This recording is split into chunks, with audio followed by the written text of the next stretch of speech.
Hello guys, and welcome to this new video. So today exceptionally we are just going to follow a game of the 7 rounds of the Russian Chess Championship Super Final, because the game that you are going to see between Khismatullin and Dubov is just amazing. It will feature a queen sacrifice and a king walk and everything you can imagine.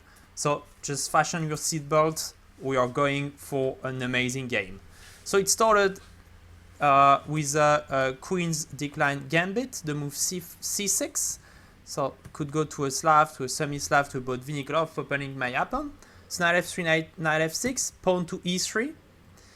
Here black goes pawn g6, which is becoming a bit more popular lately.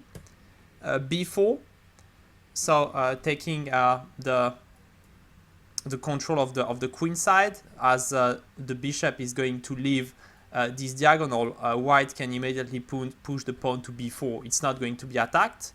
Bishop g7, and white here goes a4. This is the last theoretical move for me in this game. I have the Mega Database 2014, so I'm missing some games. But all I have here is bishop b2. I mean, the most common move I have here is bishop b2. But white decided to go pawn to a4. The thing is that you really want to take control of the queen side, to make a pawn storm on the queen side. Maybe, I don't know if it's the good term in English, but you want to take the control of queen side. So, but the thing I don't really like in this move is that this king is staying in the cellar for way too long. So I'm not pretty sure it's a good thing. It's Khismatullin style, playing some wild openings and wild move. So black goes castle, white goes knight b d2, so developing the pieces and taking control of the e4 square. Sorry for the wrong arrow. Knight e4, all that is normal, so black is putting his pieces in the center. Bishop b2, taking control of the c3 square in some variation. Bishop g4, and queen b3. So here black managed to get the bishop out, so now it's time for the knight to come. But if you go knight b d7, you are going to lose the pawn on d5. So black will have to find a solution in order to finish its development. He goes a5 to start. So now you see the use of this pawn a4 is that now we can play b5 and the pawn will be protected by the a pawn. So might be useful in some variation to be protected. And black goes anyway now knight d7. If you go here pawn to c4, it's met by bishop c4, knight d6, castle, knight takes c4, and queen takes c4. And white has a good control of the center. Black would have to take, queen takes. And this position is pretty unclear. The computer prefers white, as even if black has the bishop pair, white here is having a very strong center, a pawn more in the center than black, that is pretty much blocking this bishop. We'll make even I want to make a red arrow for the blocking. And the white bishop is going to look at the e7 pawn. The rook is coming on b1, attacking the b7 pawn quickly. And yeah, white might have here a slight advantage. Though it's complicated game, but understandably, Dubov didn't want to go into this variation and he went knight d7. So he's giving here a pawn. But look at that. We are up and down with black, but we managed to develop all our minor pieces at least, and the heavy pieces might come away very quickly. From the white perspective, the light square bishop is still sitting on f1 and the king is still 2 moves away from short castling or castling at all, because I don't believe you want a long castle here with all those pawns have been pushed along the queen side. So you are 2 moves away, and black might have a chance to take advantage of that. So we go knight takes d2, forcing knight takes d2, And now a very thematical move in those positions when the king is in the center, you want to open up the center, and he fires Dubov, fires e5, opening up everything here. So white is playing bishop e2.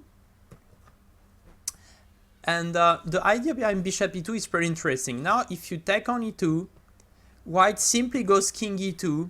Look at that, no more light square bishop, so it's really hard to attack the king from any side, and it's going to be pretty easy to end up the development with this artificial castling. So I tried with black to open up the center, so take, I took the bishop, he took, and the thing is that there are no ways to open the center quickly, and white will be able just to play so this rook d1 or rook c1 if needed, king f1 and king g1. And he's going to castle quickly. It's just a pawn up for white, and also the black structure around the king is not that good with this open diagonal, so white has a good advantage. So bishop e2, interesting move, offering to uncastle the king, but in fact no problems because the rook is moving away and the king is anyway going to hide away.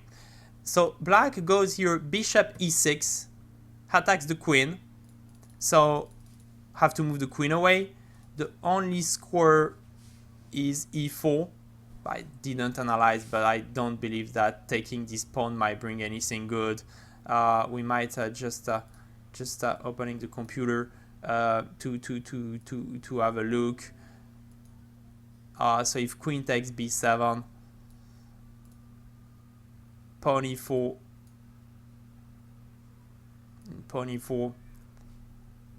and the computer is getting now knight b6 with earlier to go bishop d5. Maybe rook e8 is coming quickly. So this is really too dangerous, guys.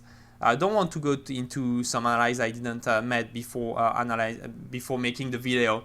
So let's go queen e4. Just so much to talk about later. Let's go to the crazy part of the game. So queen e4, rook to e8 now. This is a logical move. We are bringing the rook on the long diagonal, or on the file where it's AV traffic with a queen and a king. So white goes d5, closing the center. So it's a good idea. It closes the diagonal and the file. Black goes knight f6 now, and black is thinking, okay, white is giving me the pawn away. He thinks, probably with black, he thinks Khismatullin is going to play queen b1, and I'm taking the pawn on d5.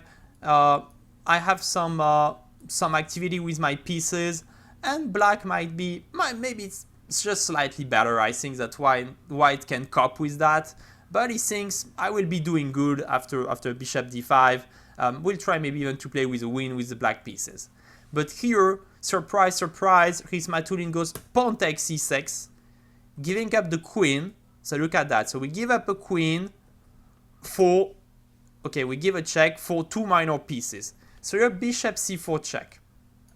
What's the idea behind that? If you go king f8, white goes knight takes c4.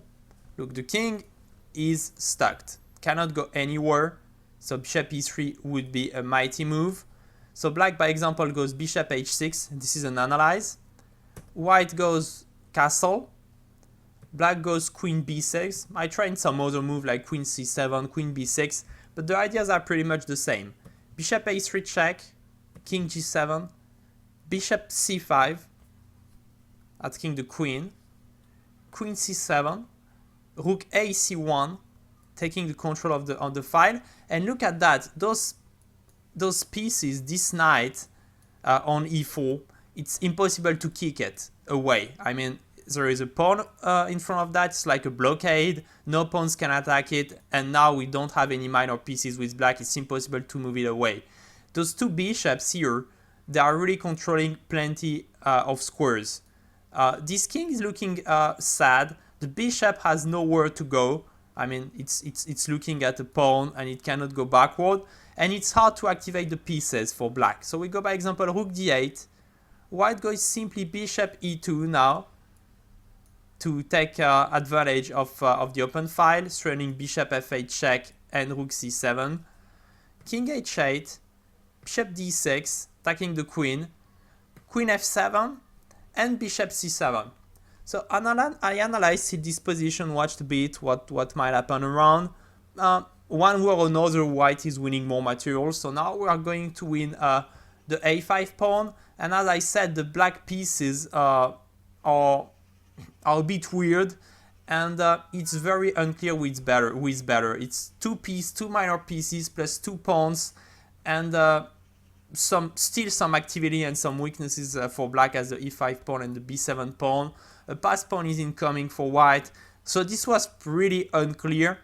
After bishop c4, so if we go king f8, the most logical move, it leads to some really unclear line. Well, 2 pieces, 2 pawns against the queen. Nobody knows what happens. So Dubov decides, I don't want to let this bishop pair harass me.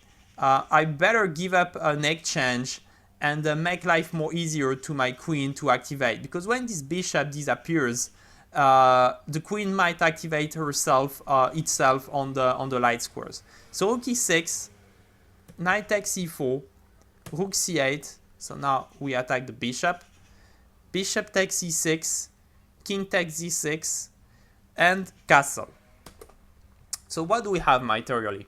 White has a knight, a rook, and a pawn against a queen. Maybe the queen is slightly better, but it's more or less the same. What do we have left? This bishop is better than this one, but those 2 pawns on the light squares, at some point, if the black side can sell up its position, they might fall, because when the queen comes from behind, it can easily hit those 2 pawns. So this might be a slight weakness for white. Though this position is, I prefer maybe to play with white here, but it's hard to say anything. It's just an unbalanced, very unbalanced position. So if here you go simply king f7, because you want to bring your king back to its natural square, you just lose because of rook fd1, knight d6 check. Like now we attack the rook, the queen moves away, knight d6 check, and we win the rook, and maybe even more than just an exchange. Don't want to go into details because we can just see now that this is not getting anywhere for black. So black goes queen d3. As I said, now the light square bishop disappeared, so the queen might make some troubles on the light squares.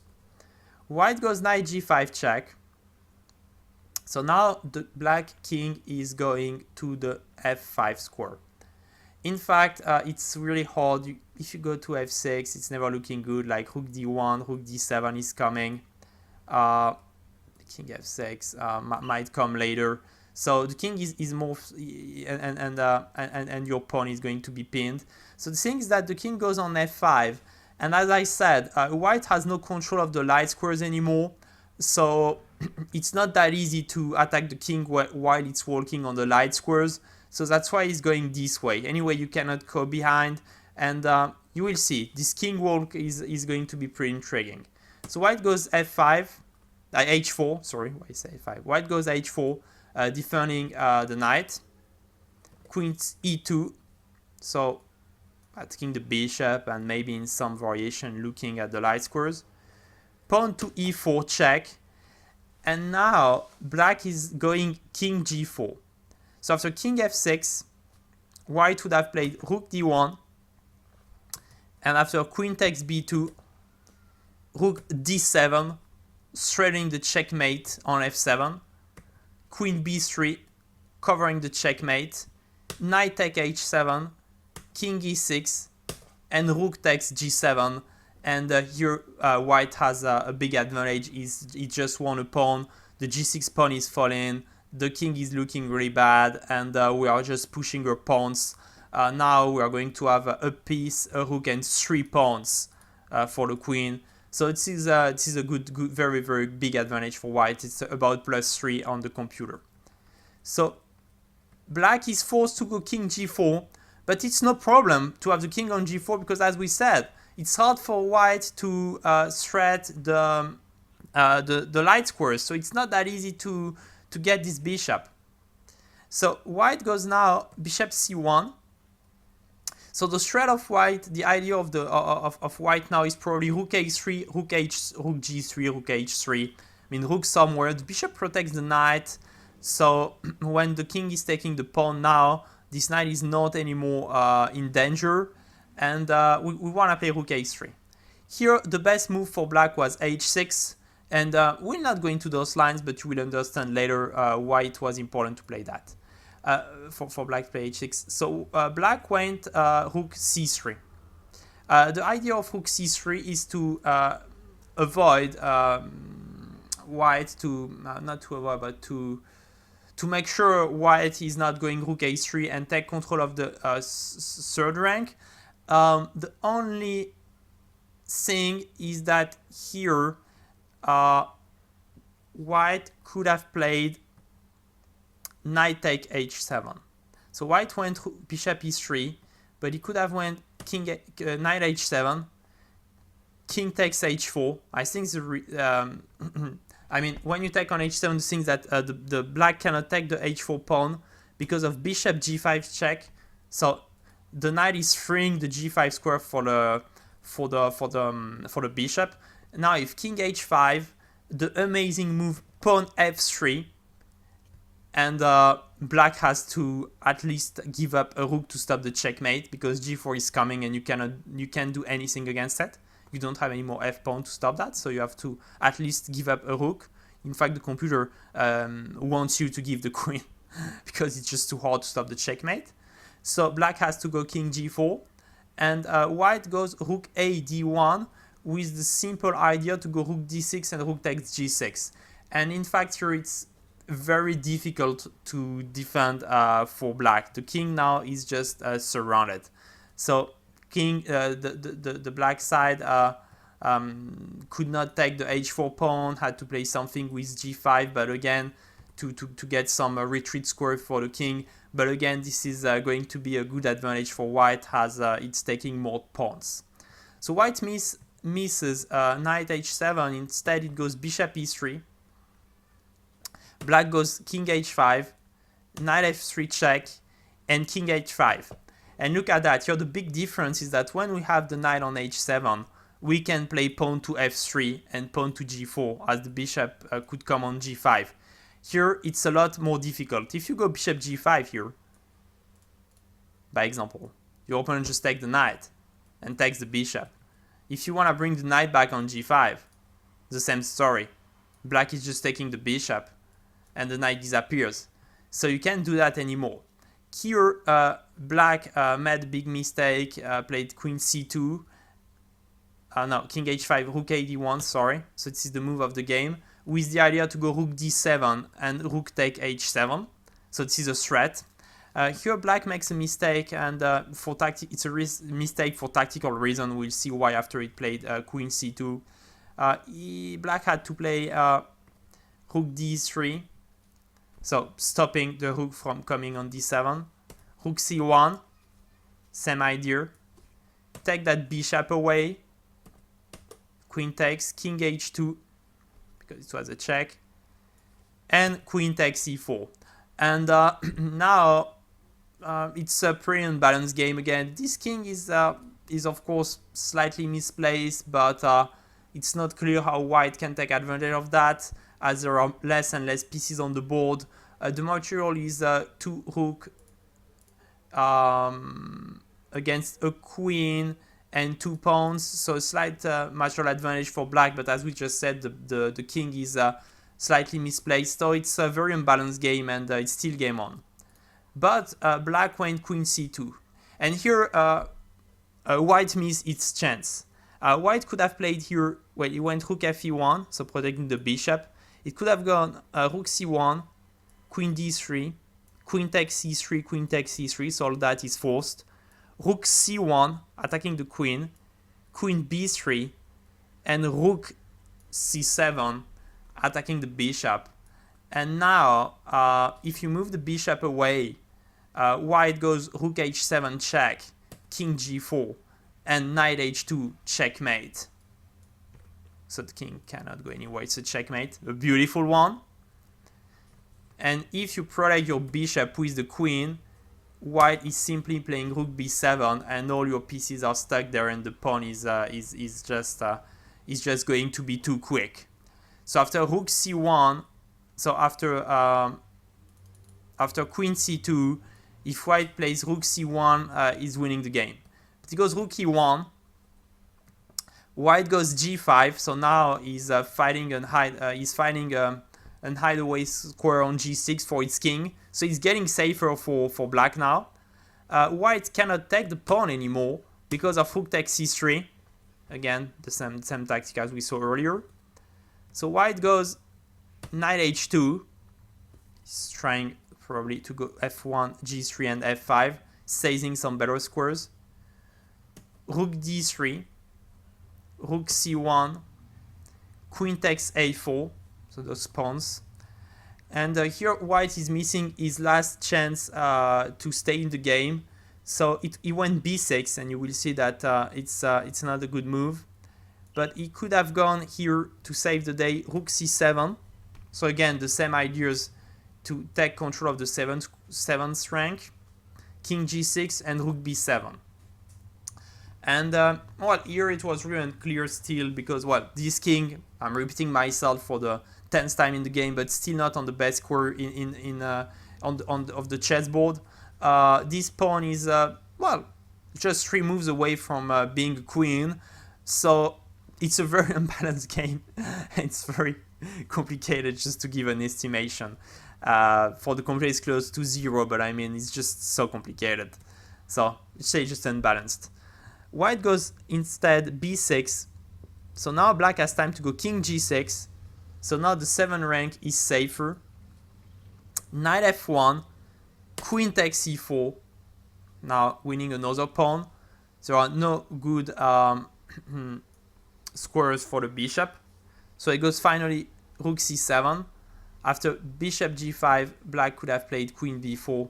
It's no problem losing this pawn. We are just going to push our pawn till the a1 square. As now it's really hard to enter on the 6th rank. Look at that. This king is safe because the pawn is protecting a very important entry square. Just to say how much pawns might be important. The b7 pawn is not only stopping the b pawn, it's also protecting the c6 entry square. So this is good for black. So we want rook c7. Finally understands he has to take advantage of this open file. Pawn to a4, pushing the pawn. Rook c1, pawn to a3, rook to c4, queen d5, going through moves, rook c5, so he wants to win the b7 pawn, queen d6, rook b7, winning the pawn finally, but now a2. This one is so short from the end zone. Look at that in the previous analyze we had a couple of minutes ago. When the pawn was on b5, the pawn was on a5. Now the pawn is on b6 and the pawn is on a2, just to say how many tempi white lost by not playing rook c7 earlier. Rook c1 stopping the pawn, e4. So now the bishop and the pawn connect. Rook e7, rook a7, queen, take, rook d1, forcing to exchange the rooks, because if not we go like queen d3 and win the knight. Rook takes d1 and queen takes d1. It brings us to a new position we're going to discuss about. Okay, so we have 2 minor pieces for the queen, 3 pawns each side. Here, ideally, so white has, if it doesn't want to lose material, white has just a move is g3 in order to play king g2 and unpin this knight. It was met by example, king f5, king g2, queen d3. Queen d3 is because if not, white is going knight d2 threatening b7, as the queen can't move to b1 or b3 anymore. So we go queen d3 first to have some some squares to stop the pawn. Every time white plays b7, we go queen b5 and we win the pawn. So knight d2, queen d5, just to control of the square the knight might land on. Black is not in a hurry. King h2, pawn to h5, king g1, white is in zugzwang, cannot make much. h4, king h2, king g4, king g2, so we're just waiting. Queen d3, now we come back. Pawn takes, pawn takes. Again, black has time. I mean, white can't do anything. No landing square for the knight. Nothing to do with the king. So, I mean, black has time. King h2, h3. Preparing for the matting patterns. So now every time we land on this g2 square, it's a checkmate. So king g1, by example, queen e2, king h2, and finally king h4, giving the g4 square. And now, I mean, it's a total zugzwang. I just went king g1, but in king g1, queen g4, king f1, and queen d1 checkmate, by example. But I mean, the thing is that if you go g3, just want to come back to explain you the idea a second time, and maybe it will be for those who didn't really understand. The thing is that we are just pushing to h3. Nobody can stop us with the king on g4, and then we are using the pawn on h3 and the g2 square to produce the checkmate. So white cannot afford that, and he goes b7. What's the idea behind b7? Is that now the queen has to go away, and we have time to go g4. So black is not able anymore to make this pawn, to have this pawn on h3 to produce the checkmate on g2, because the pawn will be exchanged, and white is here trying to just with all its pieces protect each other in order to stop black from entering its position. So queen d7, knight h2. So the knight protects the pawn protects the bishop, and no entry square, neither here, neither here. The queen alone cannot come to f3, also forbidden. f1 is forbidden, so white has its little castle here on this quarter on the board, and is trying to defend itself. So black has to find a solution to get in. First move, queen d1. I love this move because it's cutting a bit the first rank. Having a look at the pawn, I think it's a brilliant square for the queen. Bishop a7, just moving. So now black has just a piece that can help its side to win. It's the king. So where to bring this king? Let's. I give you like 10 seconds and try to find the best square for the king in this position.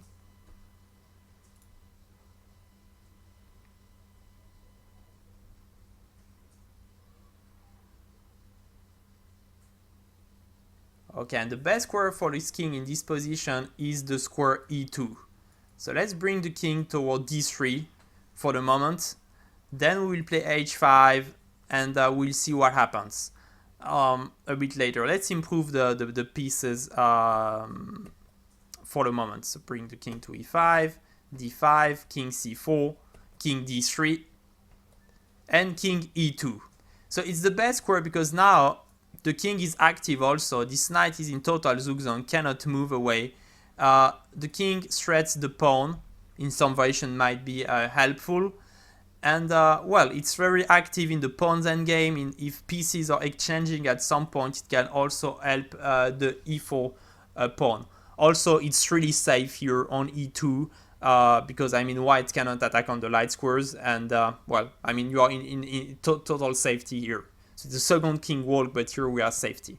So bishop c5, queen d7. So now we come back to look toward the pawn. Queen f7. h6. So protecting the pawn. Anyway, the bishop has to move away. And we can play h5. Anyway, white cannot stop us. Pawn take, queen takes.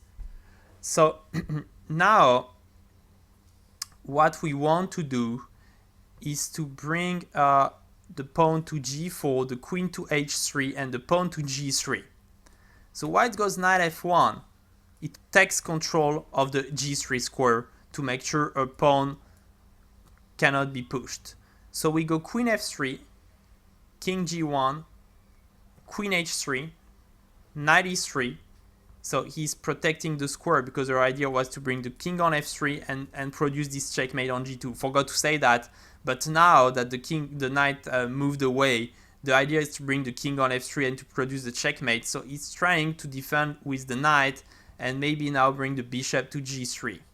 So we go king f3, threatening the checkmate.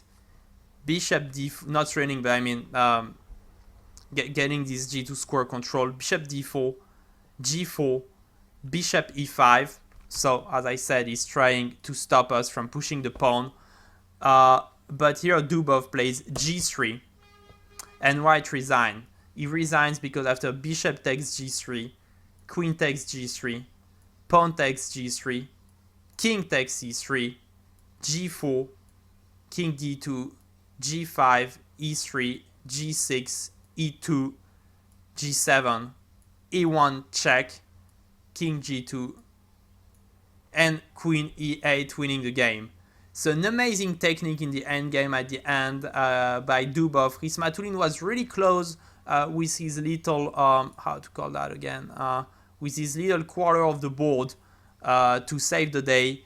But Dubov find a way through with the queen and the king working together, find a winning plan, and finished off the game.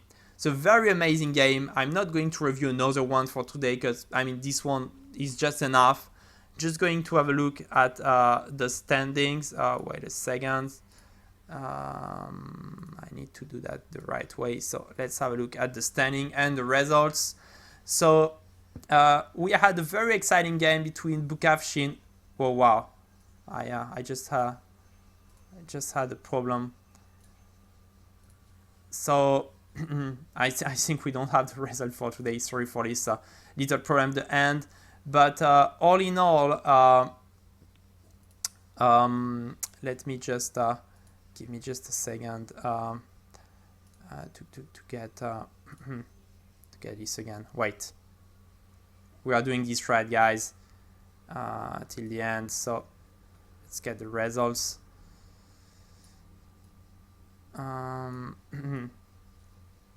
Sorry for this little technical problem.